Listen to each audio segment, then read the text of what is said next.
जय हिंद साथियों, आज की इस वीडियो में मैं आपको क्लास 12 साइकोलॉजी के कुछ मोस्ट वीवीआई सब्जेक्टिव क्वेश्चंस को कराने वाला हूं, जो कि आपके एग्जामिनेशन के लिए वेरी इंपॉर्टेंट रहने वाले हैं। सभी क्वेश्चन सिलेक्टेड और अच्छे लेवल के हैं। वही क्वेश्चंस को लिया गया जो आपके एग्जामिनेशन में पूछे जा सकते हैं। तो बिना कोई देर किए शुरू करते हैं अपने पहले क्वेश्चन से। फर्स्ट क्वेश्चन है, परामर्श कौशल क्या है। ये क्वेश्चंस आपके 2019 के एग्जामिनेशन में पूछा भी गया था। तो कुछ क्वेश्चंस ऐसे हैं जो प्रीवियस ईयर एग्जामिनेशन में पूछे जा चुके हैं एंड कुछ क्वेश्चंस को मैंने खुद सेलेक्ट किया जो आपके एग्जामिनेशन में आ सकते हैं, जिसकी प्रोबेबिलिटी बहुत ज़्यादा है आने की। तो चलिए, फर्स्ट क्वेश्चन हमारा है कि परामर्श कौशल क्या है। चैनल पे नए हो तो प्लीज़ चैनल को सब्सक्राइब कर लीजिएगा। वीडियो समझ में आएगी तो वीडियो को लाइक कीजिएगा और ज़्यादा समझ में आए तो दोस्तों के साथ शेयर भी कर दीजिएगा। परामर्श कौशल क्या है। सबसे पहले मैंने आपको ऑलरेडी कौशल के बारे में अच्छे खासे कंसेप्ट देख रखे हैं कि कौशल क्या होता है, क्योंकि पहले हमें क्वेश्चन को समझना होता है, देन आफ्टर हमें आंसर को लिखना होता है, राइट करना होता है।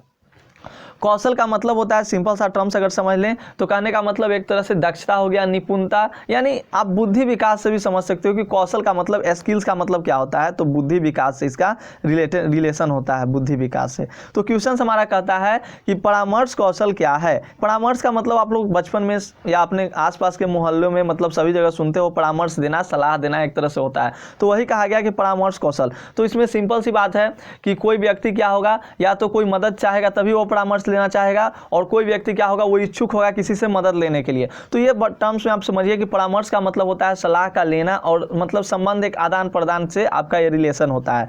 तो परामर्श आप लोग को थोड़ा थोड़ा तो समझ में आ चुका होगा, और हम लोग इसको पढ़ेंगे तो अच्छे खासे कंसेप्ट हम लोग को मिल जाएंगे।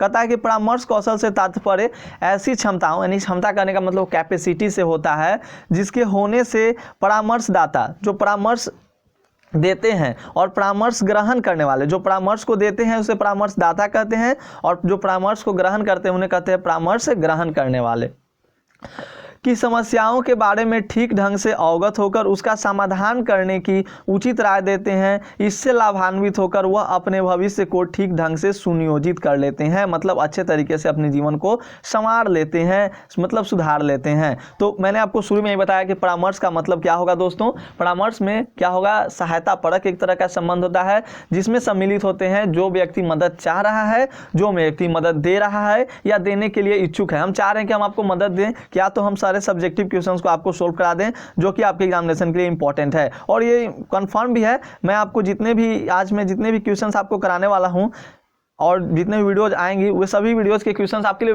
वेरी इंपॉर्टेंट रहेंगे दोस्तों। ये मेरा आपसे कंफर्मेशन है। तो जहां मदद लेना और देना दोनों सक्षम हो, वहीं पे परामर्श कौशल होता है। ठीक है, याद रखिएगा, बहुत इंपॉर्टेंट है। पीडीएफ टेलीग्राम से डाउनलोड कर लेंगे।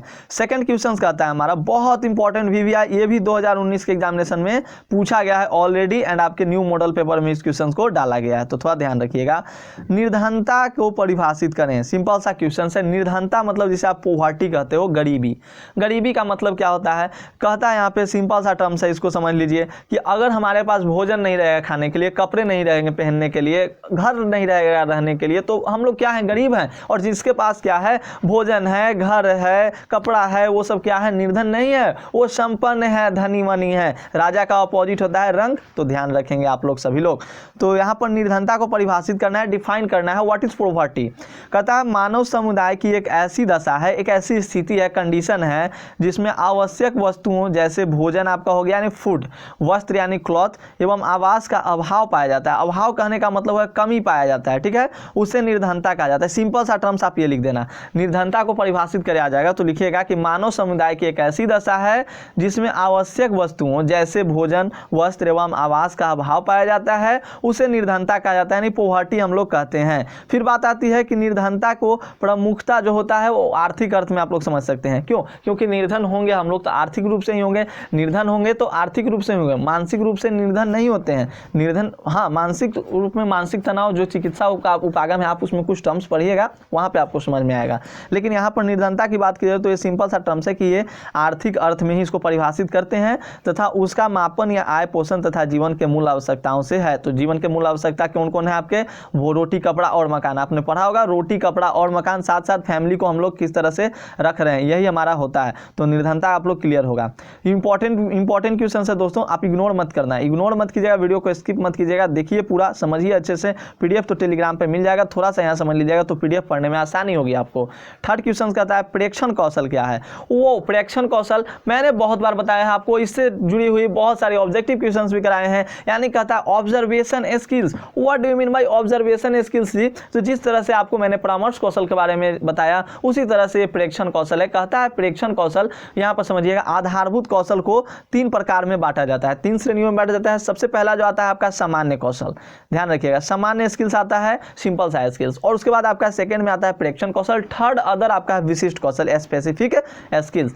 तो यहाँ पर बात की जा रही है प्रेक्षण कौशल की। तो प्रेक्षण कौशल क्या कहता है, ध्यान में रखेंगे। प्रेक्षण कौशल से तात्पर्य सूचनाओं को देखकर समझने से।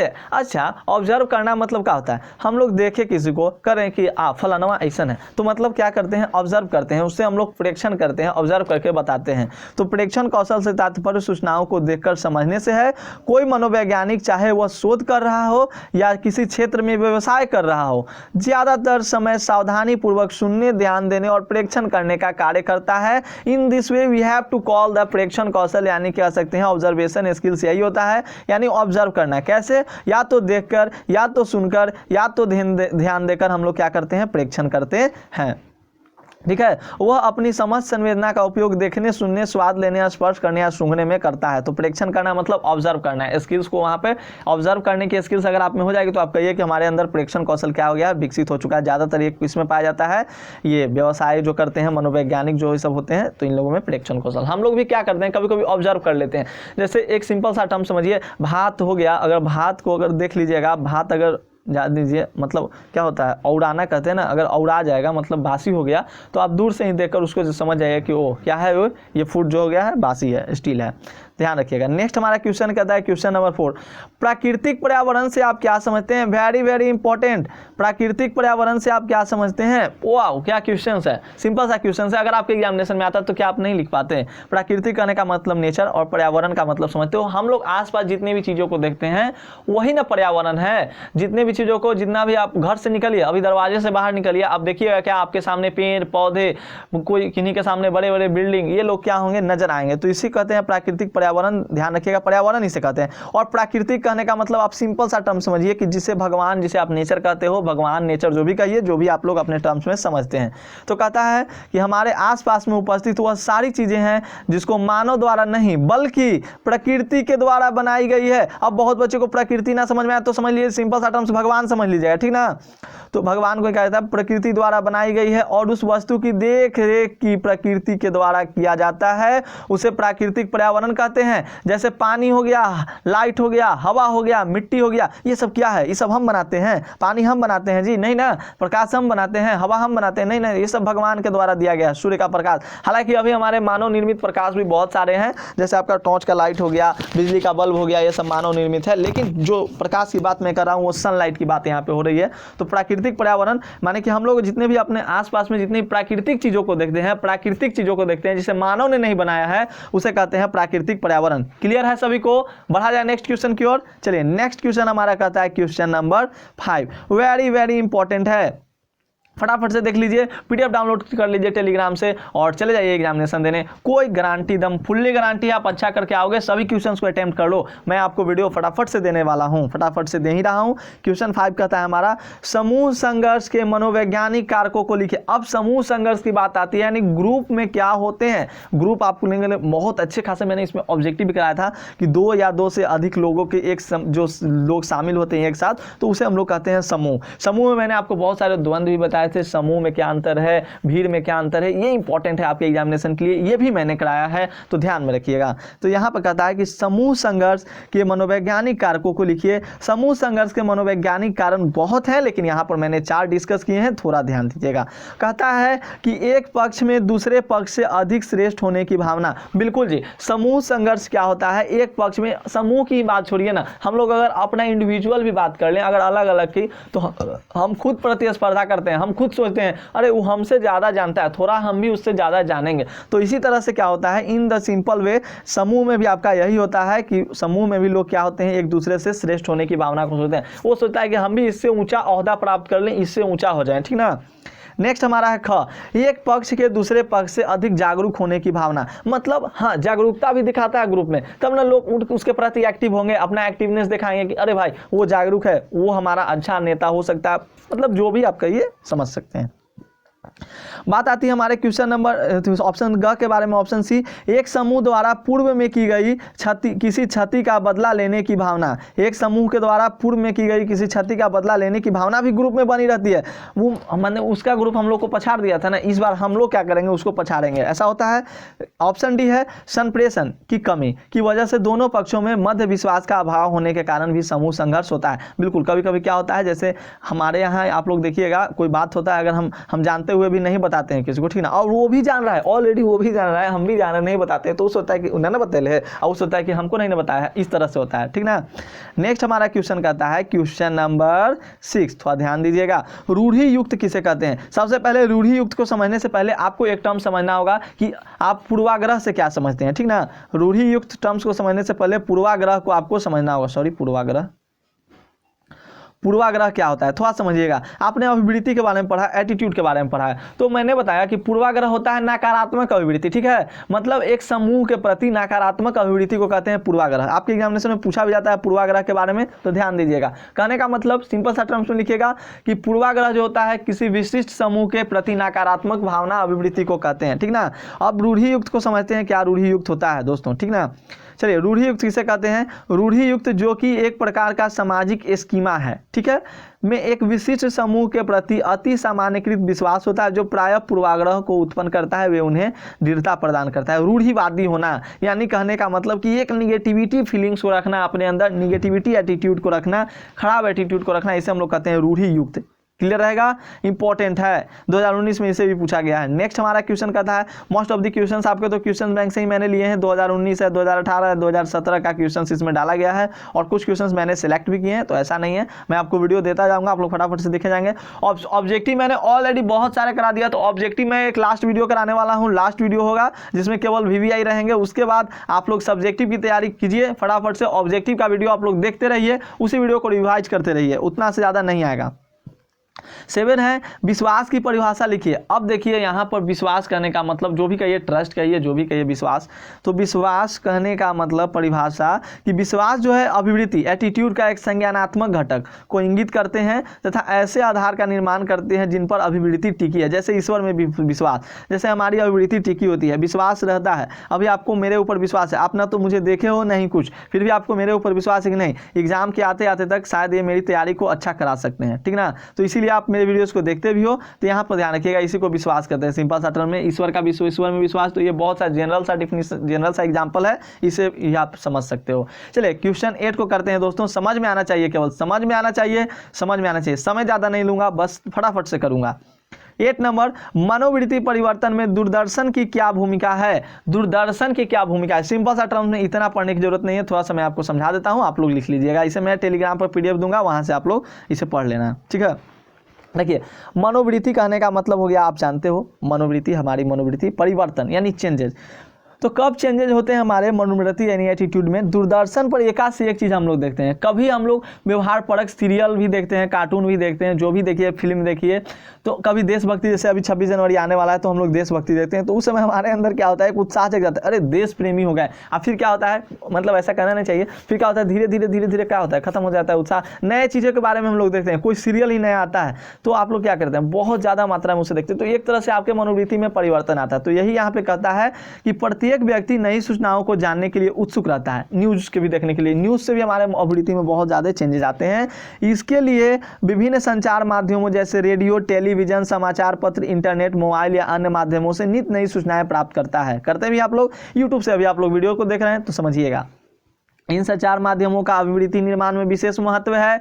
मेयर्स ने अपने अध्ययनों के आधार पर पाया कि संचार माध्यम जितना अधिक विश्वसनीय होता है, उसका प्रभाव व्यक्ति की आवृत्ति निर्माण पर उतना ही अधिक प्रभाव पड़ता है। ध्यान दीजिएगा इस लाइन को, क्या कहता है कि मेयर्स ने अपने अध्ययन के आधार पर पाया कि संचार माध्यम जितना अधिक विश्वसनीय होता है, उसका प्रभाव व्यक्ति की आवृत्ति के निर्माण पर उतना ही अधिक पड़ता है। जैसे मैं आपको बताता हूँ कि नहीं नहीं ये क्वेश्चंस आएगा तो आपके अंदर भी कुछ एटीट्यूड आते होंगे कि नहीं मेरी तैयारी हो चुकी है। आप क्वेश्चंस को देख रहे होगे, इस क्वेश्चन जिनको आता होगा उनके अंदर ये फीलिंग आ रही हो कि अरे ये तो मुझे याद है।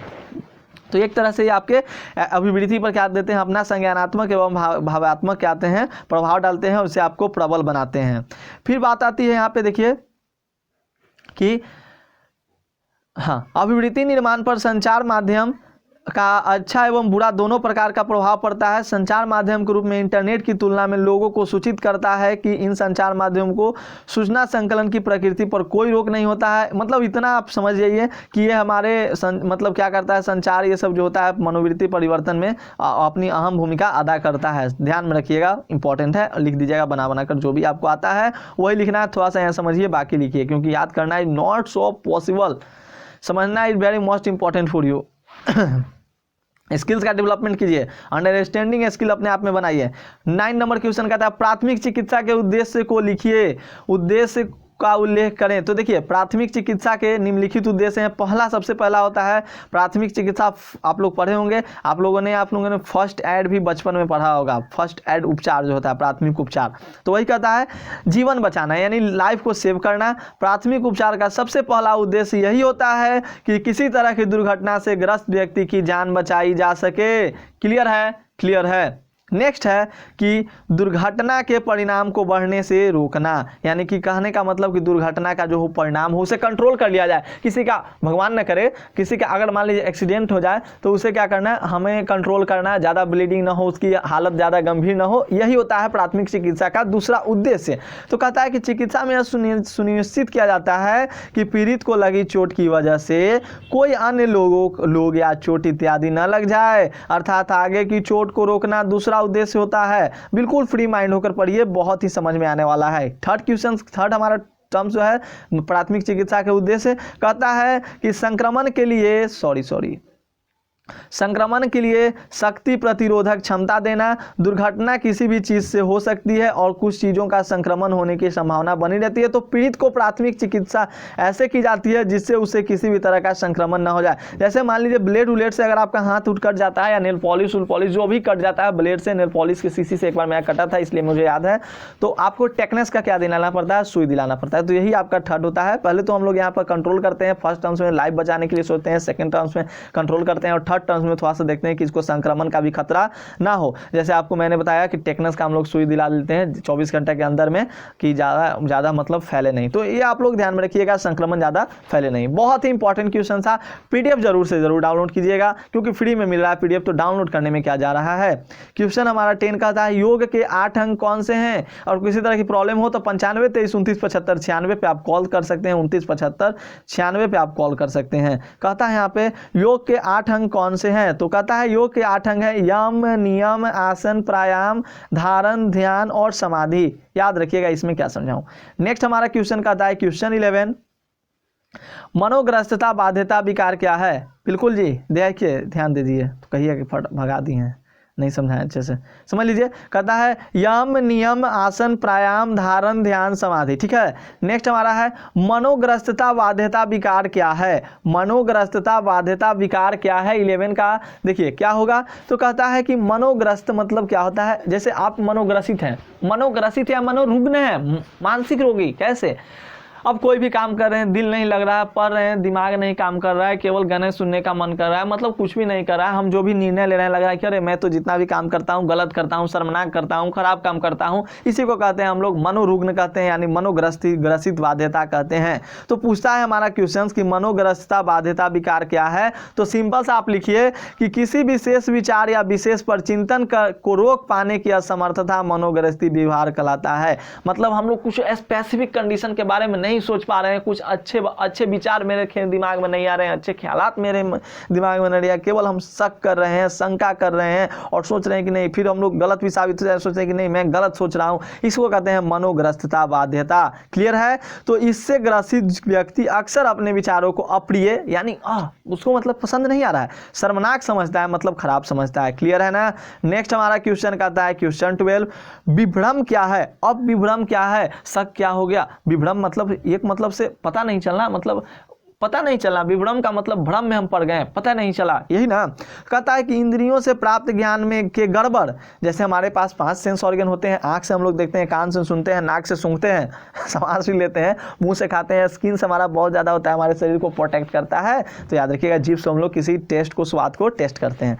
तो कहता है इंद्रियों से प्राप्त, जितने भी इंद्रियां हमारी हैं, इंद्रियों से प्राप्त ज्ञान के गड़बड़ असत्य होने की विभ्रम कहते हैं। असत्य होने को विभ्रम कहते हैं। इल्यूजन, जो भी आपका ये विभ्रम की स्थिति में वास्तविकता के बजाय कुछ और ही दिखाई सुनाई देता है या स्पर्श से संबंधित गलत सूचना मिलती है। ठीक है, अगर मान लीजिए कभी कभी क्या होता है कि कोई गर्म भी नहीं रहेगा तो आपको मतलब गर्म लगने लगेगा। एक याद रखिएगा, जब आदमी का मुंह जलता है तो मट्ठा भी क्या करता है, गर्म दूध से मुंह जलता है तो मट्ठा भी फूक फूक कर पीता है। तो वही बात यहाँ पे की जा रही है कि क्या होता है उसमें आपको पता नहीं चलता है कि क्या, मतलब हम यहाँ पर टच करने से भी आपको कुछ कुछ कभी कभी पता नहीं चलता है, इसको विभ्रम कहते हैं। ठीक ना।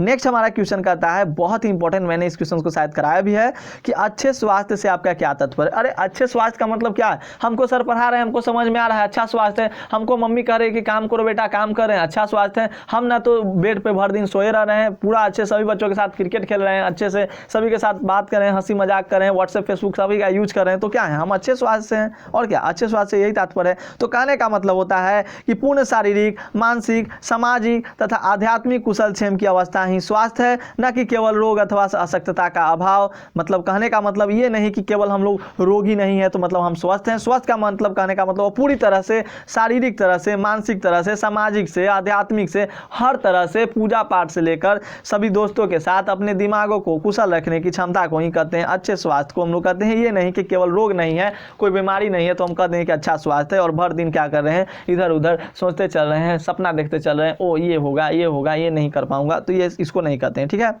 सकारात्मक स्वास्थ्य के अंतर्गत निम्नलिखित निर्मितियां आती हैं। स्वस्थ शरीर, उच्च गुणवत्ता वाले व्यक्तित्व। हाँ, ये बहुत इंपॉर्टेंट है, उच्च गुणवत्ता वाले व्यक्तित्व का तो बात ही मत कहिए। व्यक्तित्व संबंध, व्यक्तित्व का मतलब समझे ना, पर्सनैलिटी बनाना, जीवन के में उद्देश्य का बोध, आत्मसम्मान, अपने आप की सेल्फ रिस्पेक्ट के बारे में भी बात की जाती है। जीवन के कृत्यों में प्रवीणता, दबाव, अभिघात एवं परिवर्तन के प्रति स्थित स्थापन, विशेष रूप से जो कारक दबाव के प्रतिरोध का कार्य करते हैं तथा सकारात्मक स्वास्थ्य को सुकुर बनाते हैं, वह है आहार, व्यायाम, सकारात्मक अभिवृत्ति, सकारात्मक चिंतन तथा सामाजिक अविलंब। कहने का मतलब होता है कि हम लोग को अगर अच्छे स्वास्थ्य की जरूरत है तो हमें क्या क्या करने होते हैं, आहार अच्छे लेने होते हैं, व्यायाम करना होता है जिसे आप एक्सरसाइज कहते हो, सकारात्मक अभिवृत्ति होना है, मन पूर्वाग्रह से हमें वंचित नहीं होना है, मनोरुग्ण नहीं होना है, अपने आप में एक मतलब पॉजिटिव एटीट्यूड को रखना है, सकारात्मक चिंतन करना है, सकारात्मक सोच रखना है, अच्छी सोच रखना है, अच्छा सोचना है तथा सामाजिक अविलंब, समाज से भी क्या करना है, मतलब रखना है। तो याद रखिएगा, इंपॉर्टेंट क्वेश्चन है आपके एग्जामिनेशन के लिए दोस्तों। नेक्स्ट हमारा क्वेश्चन कहता है कि अच्छे आहार, अच्छे स्वास्थ्य के बाद कहता है कि अच्छे आहार से आपका क्या तात्पर्य है। कहता है कि अच्छा आहार वह है जो कि स्वास्थ्य को बनाए रखने या उसे सुधारने में मदद करता है। कई चिरकालिक कहने का मतलब दीर्घ है, बहुत दिन पहले से कई चिरकालिक स्वास्थ्य जोखिम जैसे मोटापा, हृदय रोग, मधुमेह जैसे कैंसर रोकथाम के लिए महत्वपूर्ण है। क्या? तो अच्छा आहार। खाने पाने से वैभव, खाने पाने का वैभव, सद्गुण। तो आप लोग ध्यान रखिएगा, अगर खाइए, अच्छे से खाइए पिएगा, मतलब आहार आपका शुद्ध है, डेली दूध लीजिए, एप्पल को खाइए, दही को खाइए, तो आपका क्या होगा, आहार मस्त रहेगा। तो ये बहुत सारे जैसे आपके बीमारी होते हैं, जैसे कैंसर हो गया बीमारी, मोटापा हो गया, हृदय रोग, इन सभी में क्या करता है, अच्छा व्यवहार आपका हेल्प करता है। फिर कहता है एक स्वस्थ आहार में समुचित मात्रा में पोषक तत्व और पानी का सेवन शामिल है। पोषक तत्व कई अलग खाद्य पदार्थों से प्राप्त किए जा सकते हैं, अतः विस्तृत विविध आहार मौजूद हैं जिन्हें स्वास्थ्य आहार माना जा सकता है। स्वास्थ्य आहार हमारे शरीर के लिए बहुत फायदेमंद होता है, स्वस्थ आहार, ठीक है। तो स्वस्थ आहार हमारे स्वास्थ्य के लिए बहुत क्या होते हैं, बहुत फायदेमंद होते हैं, बहुत सारे रोगों से हमें बचाते हैं। तो आप ध्यान में रखिएगा, ये हमें शारीरिक, मानसिक सभी गतिविधियों को एक्टिव रखते हैं। क्या? तो आहार, यानी कहा जाता है कि we don't live without food. अगर हम लोग why do we eat food, तो we eat food because we live, मतलब हम लोग अपने एनर्जी के लिए फूड क्यों खाते हैं, फूड को क्यों कंज्यूम करते हैं, कंजम्पशन क्यों करते हैं फूड का, तो एनर्जी को क्या करते हैं, ऑब्जर्व करने के लिए, एनर्जी को पाने के लिए हम लोग फूड का ग्रहण करते हैं, वो भी अच्छे आहार का। फूड तो बहुत सारे आपके हो गए, ये नहीं चाउमीन खाइए, ये सब यहाँ पे थोड़ा ध्यान दीजिएगा। 15 नंबर क्वेश्चन क्वेश्चन है हमारा, जो कि इस वीडियो का लास्ट क्वेश्चन रहेगा। और मैंने 15 क्वेश्चन आपको कराए हैं वीवीआई क्वेश्चन। फिर से हम लोग कुछ देर बाद मिलेंगे वीवीआई क्वेश्चन के साथ, तो थोड़ा आप लोग ध्यान रखिएगा। 15 कहता है व्यक्तित्व से आप क्या समझते हैं। कहता है कि व्यक्तित्व का अर्थ अपेक्षाकृत स्थायी प्रकार की उन विशेषताओं से है जो उन व्यक्तियों से भिन्न बनाती है। मैंने आपको बहुत सारे एग्जाम्पल भी देकर समझाया व्यक्तित्व के बारे में, कि जैसे देखिए, देखने से भी आपको पता चल जाए, आप लोगों से भिन्न मतलब होइए। भिन्न कहने का मतलब अलग दिखिए। अब एक यहाँ पर जहाँ मान लीजिए ग्वाला का घर है, ठीक है, ग्वाला का घर है, वहाँ सारे लोग क्या कर रहे हैं, वो दूध दुहने वाले ये सब रहते हैं। वहाँ पर कोई अगर पुलिस वाला वर्दी पहन कर आ जाए तो क्या आप लोग, उसका एक अलग ही एटीट्यूड होगा, उसका अलग ही एक पर्सनैलिटी होगा, ठीक है। इसी तरह से अगर मान लीजिए अगर पोशाक की ही बात कर लें, तो अगर मान लीजिए अभी मैं डॉक्टर नहीं हूँ, ठीक है, और डॉक्टर का मैं अगर पोशाक पहन लेता हूँ और आपके सामने जाता हूँ, तो आप क्या समझिएगा। अगर मान लीजिए आप डॉक्टर हो, ठीक है, आपको मैं अपना वाला ड्रेस पहना देता हूँ, सिंपल सा ड्रेस जो आपका होता है, जीन्स कुर्ता जो भी आप समझिए, वो पहना देता हूँ, और मैं आपका वाला डॉक्टर वाला पोशाक पहन लेता हूँ, तो लोग किसे डॉक्टर समझेंगे। पहली बार तो लोग जो आपको पहचानते हैं वो वही समझेंगे, लेकिन जो लोग हैं आपको नहीं पहचानते वो तो मुझे ही डॉक्टर न समझेंगे। तो आपके लिए ये भी आपका कहता है कि आप व्यक्तियों से भिन्न नजर आइए, उसी को व्यक्तित्व कहा जाता है, उसी को पर्सनैलिटी कहा जाता है। अब ऐसा नहीं आपके घर अगुआ आ रहा है तो ऐसा नहीं, उसको बड़ाई उड़ाई कीजिए। बड़ाई करना बहुत इंपॉर्टेंट रहता है। अगर बड़ाई नहीं कीजिएगा, उसको नहीं बताइएगा, तो उसको एक दिन के लिए आया तो उसको क्या पता है, वो कहा जाता है कि बड़े बड़ाई ना करे, लेकिन कुछ ऐसे समय आते हैं जहां पे अपनी बड़ाई स्वयं कर देनी चाहिए, ठीक है। तो क्लियर, उम्मीद करता हूं कि वीडियो आपको समझ में आई होगी। बिल्कुल जी बिल्कुल, बड़ाई अपनी कर देनी चाहिए, जहां पे आपको लगे कि हाँ यहाँ पर मेरी बड़ाई करनी चाहिए, कर देनी चाहिए। हाँ, बड़े बड़ाई ना करे, मतलब पूरा बड़ा बड़ाई में नहीं करना चाहिए, ठीक ना। छोटा बड़ाई करिए, उतना ही बड़ाई कीजिए जितना आप कर पा रहे हो, ठीक है। नेक्स्ट वीडियो में मिलते हैं दोस्तों। अगर आपको वीडियो समझ आए तो प्लीज आपसे हाथ जोड़कर विनती है, वीडियो को लाइक कर देना, सब्सक्राइब कर दिया चैनल को, और दोस्तों के साथ शेयर कर दिया ताकि आपके दोस्त भी वीडियो को देख सकें। Take care all of you, मिलते हैं नेक्स्ट वीडियो में।